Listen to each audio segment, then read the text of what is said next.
Olá, boa tarde. Os portugueses são novamente chamados a votar, desta vez para o Parlamento Europeu. Um ato cívico que ganha ainda mais relevância com a guerra junto à fronteira de Estados-membros e com ameaças à coesão de um projeto que parece ser essencial para a continuidade da nossa cultura e valores. É o tema que vamos olhar com o jornalista José Pedro Frazão, da Rádio Renascença, mas para já ficamos com a atualidade religiosa, com destaque para a Semana do Papa. Cari fratelli e sorelle, buongiorno.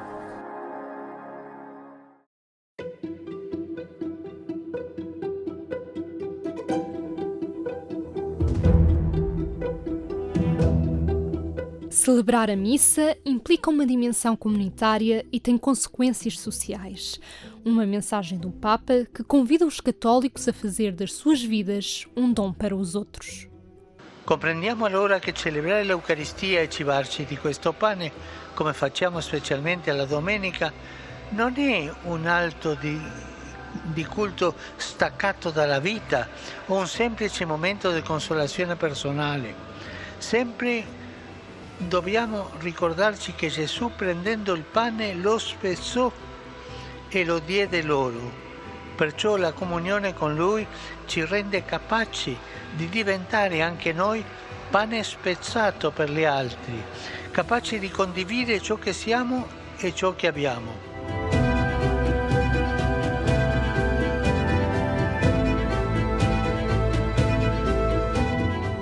Francisco foi à Basílica de São João de Latrão, em Roma, para celebrar a solenidade do Corpo de Deus. Este foi um momento simbólico que levou muitas pessoas às ruas, na procissão até à Basílica de Santa Maria Maior. Um trajeto que inspirou a homilia do Papa. Vediamo in giorno troppe strade, forse una volta odorose di pane sfornato, ridursi a cumuli di macerie a causa della guerra, dell'egoismo e dell'indifferenza. È urgente riportare nel mondo l'aroma buono e fresco del pane dell'amore per continuare a aspirare e ricostruire senza mai stancarsi quello che l'odio distrugge. E anche il significato del gesto che faremo tra poco con la processione eucaristica partendo dall'altare. Porteremo tra le casse della nostra città il Signore.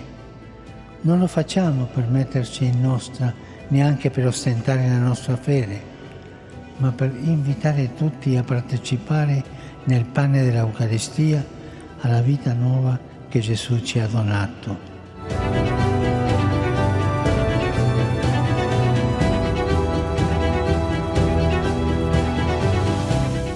350 anos depois das aparições a Santa Margarida, Francisco vai publicar um documento dedicado ao coração de Jesus, um texto que o público ficará a conhecer em setembro.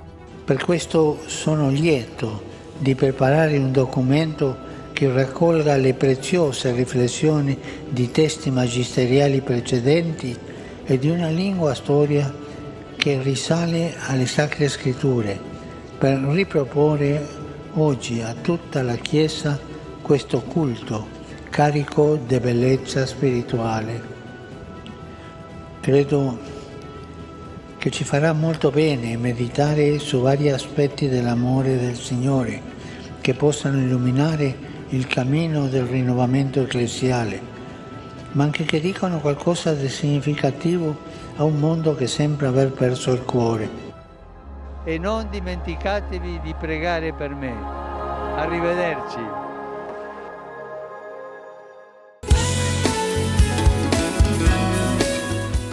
Os jovens descobrem Santa Teresinha do Menino Jesus, tocados pela sua fragilidade e centralidade do amor.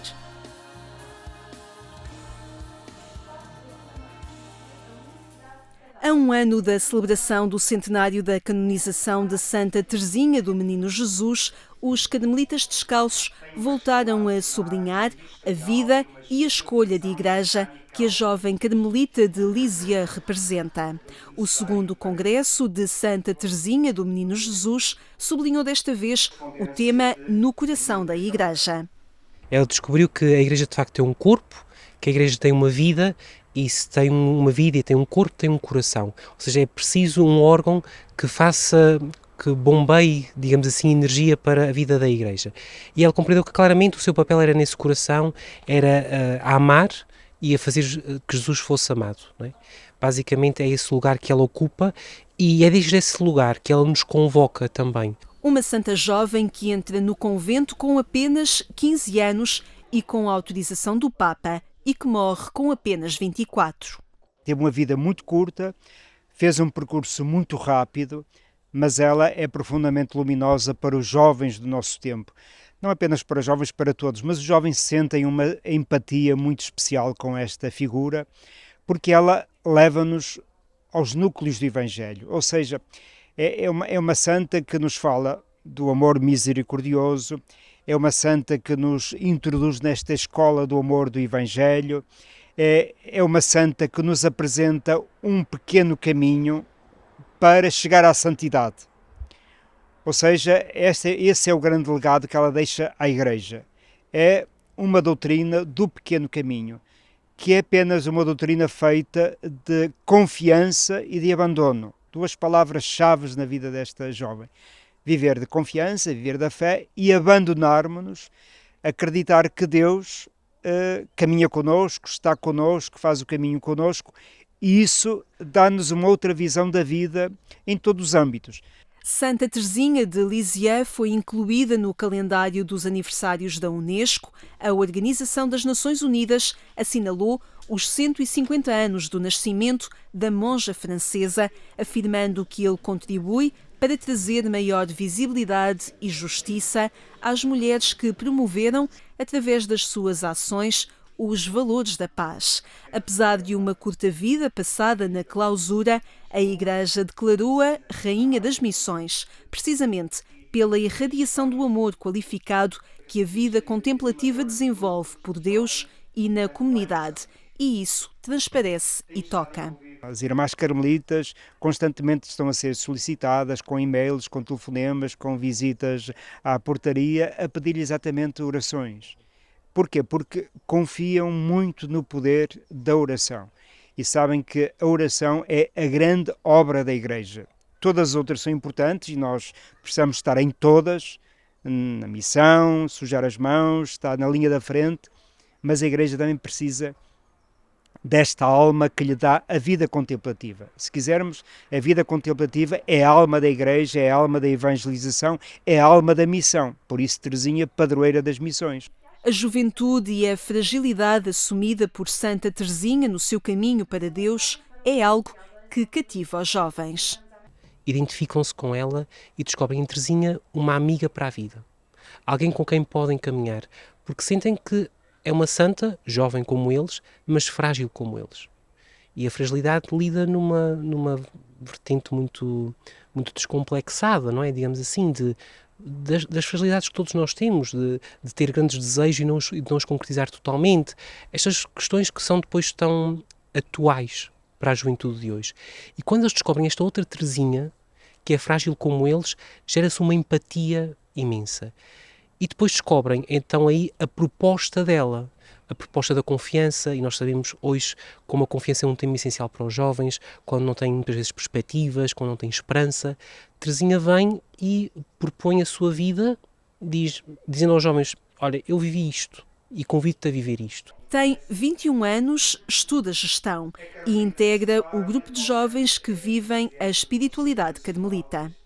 Acho que Santa Teresinha viveu a interioridade de uma forma muito específica, ou seja, ela foi irmã de clausura e nem toda a gente é chamada a ser irmã de clausura, mas toda a gente é chamada a ter uma vida de interioridade e acho que isso é algo muito especial nela, o facto de ela ter descoberto a sua espiritualidade através de uma relação muito próxima, muito íntima com Jesus, mostra-nos que é algo a que todos somos chamados e, portanto, cada um, na vida que tem e na forma a que é chamada em particular, descobrir também qual é a sua missão na Igreja e como é que Jesus o chama a amar. Eu sinto que isso é algo que fala a toda a gente, qualquer que seja a vocação que as pessoas tenham. O despertar vocacional, um caminho de várias concretizações que se descobre e aprofunda continuamente, encontra em Santa Teresinha uma guia essencial.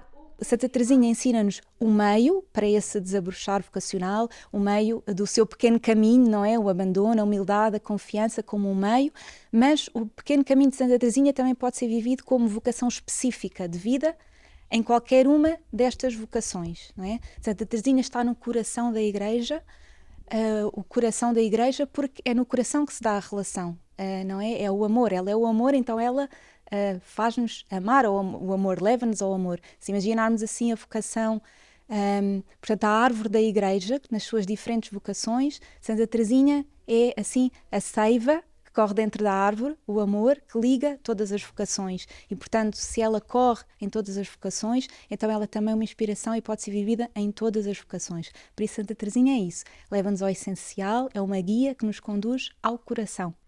Um congresso que surge num momento em que também o Papa redigiu uma exortação apostólica que sublinha a importância que a Igreja quer dar a esta figura com uma mensagem universal. Isto foi neste contexto, por exemplo, que o Papa Francisco quis assinalar estas datas com uma exortação apostólica, ou seja, mostra o interesse e o empenho que o Papa Francisco quer dar a esta figura, que é uma figura que tem uma mensagem universal.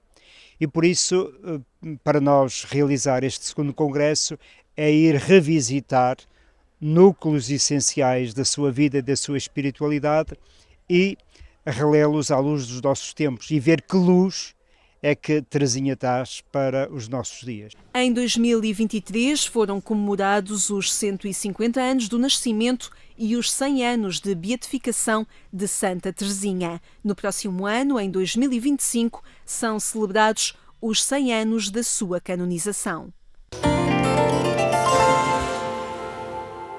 A atualidade religiosa que pode acompanhar em agência.eclésia.pt. Agora, as europeias, as eleições que desta vez facilitam o voto aos portugueses, uma vez que pode escolher a localidade para exercer o seu dever cívico. Está connosco José Pedro Farzão, obrigado por estar entre nós. Na verdade, é uma inovação que pode facilitar o exercício de um dever cívico e combater uma abstenção que normalmente é sempre elevada. Geralmente muito elevada nas eleições europeias. Admite-se que esta modalidade, que é uma estreia em Portugal, possa efetivamente ter esse resultado positivo. É possível votar em qualquer lugar, as pessoas não têm que se direcionar à sua mesa de voto tradicional, a par do movimento do voto antecipado, que também já existiu, e, portanto, espera-se que no meio dos feriados e dos fins de semana dos portugueses possam acomodar esse tempo para votar em qualquer lugar. A questão das campanhas, dos projetos, dos personagens, o projeto europeu é algo de crucial importância, como referi há pouco no lançamento do programa, para a nossa cultura, para os nossos valores. Parece que, por vezes, os projetos políticos resvalam um bocadinho para tirar, digamos, resolver eleições anteriores, experimentar popularidade deste ou daquele candidato e acaba por se diluir um bocadinho ou perder uma oportunidade para perceber a Europa. É provável que isso volte a acontecer, de certa forma. As eleições europeias sempre foram vistas um pouco como um movimento quase de advertência, por exemplo, aos governos que estão em funções, o famoso cartão amarelo a alguns dos governos. Neste momento, o contexto é um pouquinho diferente, porque tivemos eleições há muito pouco tempo, digamos que este governo está em funções há muito pouco tempo, e, embora possa confirmar ou não o cenário, eu não acredito que tenhamos grandes surpresas. Eventualmente até pode haver uma surpresa no partido vencedor, tendo em conta as sondagens que são conhecidas, mas penso que ilações em relação à política interna não serão extraordinárias. Agora, é de facto uma eleição muito relevante para os portugueses e para a Europa. Há um conjunto de temas que, de certa maneira, os debates acabaram por trazer, digamos, ao conhecimento dos portugueses e que vale a pena tomar nota. E, desde logo, a própria composição do Parlamento Europeu é decisiva para esses cálculos. Desde logo porque o Parlamento Europeu tem também uma voz a dizer na legislação europeia que é passada em Bruxelas e em Estrasburgo, e muita da nossa legislação, muitas das decisões, são hoje em dia tomadas por Bruxelas. Por outro lado, a configuração que poderá surgir do Parlamento Europeu, com mais preponderância de forças eurocéticas e mesmo contra o projeto europeu de uma forma mais declarada, alguns mais de extrema-direita, outros mais de extrema-esquerda, poderão dificultar consensos em algumas matérias, como vimos já tão difíceis na legislatura anterior, como foi o caso do Pacto das Migrações. E depois há a questão também do próximo Comissário Europeu, não é? Sim, são várias as questões. Primeiro, com a Constituição do Parlamento Europeu, a perceber desde logo a relação de forças. Depois o passo seguinte será também o mais relevante, digamos assim, a escolha da Presidente da Comissão Europeia. Até agora os processos têm sido, ambíguos. Nas votações anteriores, nas eleições anteriores, tentou-se fazer uma espécie de presidencialização das eleições para o Parlamento Europeu, ou seja, os cabeças de lista eram, no fundo, os candidatos a Presidente da Comissão Europeia. Isso depois foi diluído, inclusivamente, na legislatura anterior. Von der Leyen, por exemplo, não estava entre os candidatos a Presidente da Comissão Europeia, tal como foram colocados nas eleições do Parlamento Europeu na última vez. E, portanto, terá que ser encontrado aqui um acordo para que passe no Parlamento. A Presidente da Comissão tem que passar no Parlamento, são 720 lugares, portanto tem que ter pelo menos 361 votos favoráveis do Parlamento. E aqui é que começam os problemas, porque von der Leyen, por exemplo, se o Partido Popular Europeu ganhar, ou seja, os partidos congêneres em Portugal do PSD e do CDS, a verdade é que von der Leyen vai ter que negociar um conjunto de entendimentos, que é no seu programa também, no programa da Comissão Europeia, para passar. No entanto, vale a pena sublinhar que von der Leyen, ou o Presidente da Comissão Europeia, é proposto pelos chefes de Estado e de Governo da União Europeia. Vai depois ao Parlamento, tem que passar no Parlamento com o seu programa. Depois ainda virá o que estavas a referir, a escolha dos comissários, vai acontecer no outono. Portugal vai ter que indicar um comissário, a própria Comissão pode mudar. É uma comissão que pode mudar nas suas tutelas, digamos assim. Fala-se, por exemplo, de um comissário para a defesa. E ainda há a questão do Conselho Europeu, da divisão de cargos, poderá vir a ser um cargo para os socialistas, por exemplo, por distribuição face ao PPE, que poderá ficar com a Comissão Europeia. Apesar de tudo, ainda parece ser uma realidade muito afastada do dia-a-dia dos portugueses, não é? Parece que não entra tanto no cotidiano das conversas esta questão do projeto europeu. Mas há um tema que entra nas duas agendas, que é a questão da imigração. É um tema que em Portugal ganhou muita preponderância nos últimos meses, já nas relativas de certa forma, e agora de uma forma mais cavada, digamos assim. Este é um tema muito relevante. Tivemos agora há pouco tempo a apresentação do plano do Governo para as migrações, e no plano europeu a situação é complicada, porque o Pacto Europeu que foi passado, com críticas de muitas forças políticas e da sociedade civil, incluindo de organizações ligadas à Igreja, por exemplo, é um pacto de mínimos e foi aprovado nos limites pelos socialistas, pelo PPE e também pelos liberais. E, por exemplo, nesta campanha eleitoral ouvimos muito outras forças, quer à esquerda, quer à direita, que vão fazer cavalo de batalha quase da revogação deste pacto. Para quem aprovou, o pacto não é perfeito, pelo contrário, acreditam que é necessário melhorar, mas acreditam que é melhor ter algo do que não ter nada. E este vai ser, de facto, no campo de batalha nos próximos anos. A questão é como é que as nossas sociedades, Portugal incluído, vão viver com a necessidade de ter migrantes. Lembro também a questão demográfica, que é uma questão relevante para Portugal e para a Europa e que praticamente não se falou muito nesta campanha eleitoral sobre isso, mas a imigração vai ser decisiva. Estiveste na Ucrânia, aliás, foste distinguido com um prémio de jornalismo pelo trabalho jornalístico ali desenvolvido. A questão da segurança, da defesa, a proximidade da guerra é um tema também incontornável nesta questão do projeto europeu. Claro. Duas guerras, na verdade. Temos a situação no Médio Oriente e temos a situação na Ucrânia.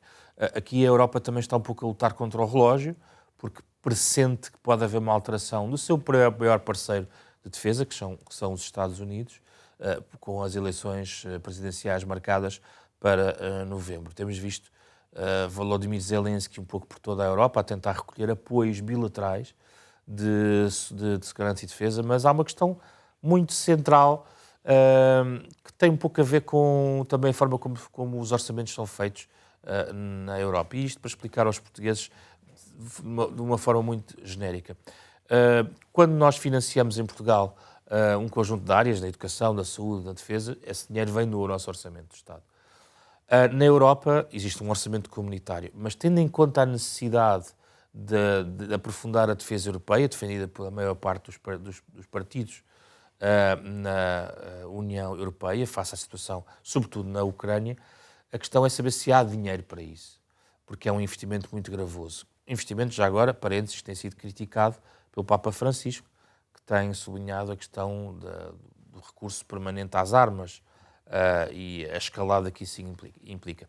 Mas uma das decisões do próximo ciclo vai ser se há outras formas de financiar, não só a questão da defesa, mas outras, por exemplo, a questão da tecnologia, através, por um lado, impostos sobre as grandes empresas de tecnologia e de comunicação, mas, sobretudo, a questão das chamadas obrigações, ou seja, ir ao mercado buscar dinheiro para financiar. Recordo que isso já aconteceu, nós temos um PRR em Portugal, que é financiado por dinheiro que se vai buscar ao mercado. Este era um tema tabu há 10 anos na Europa e hoje em dia está a ser proposto, por exemplo, para financiar as questões de defesa. Já agora as questões de defesa são também um investimento do ponto de vista tecnológico. Hoje em dia já ninguém fala na Europa de tecnologia só para uma guerra, mas também para algo que sirva para, por exemplo, a medicina ou para outras áreas em que a investigação seja decisiva. Muito bem, vamos acompanhar então este processo eleitoral e olhar para a Europa como um projeto e não apenas também como às vezes parece um multibanco, não é? José Pedro Frazão, muito obrigado por esta partilha. Termino a agradecer a sua atenção e lembrar que contamos consigo amanhã à mesma hora. Boa tarde e até amanhã, se Deus quiser.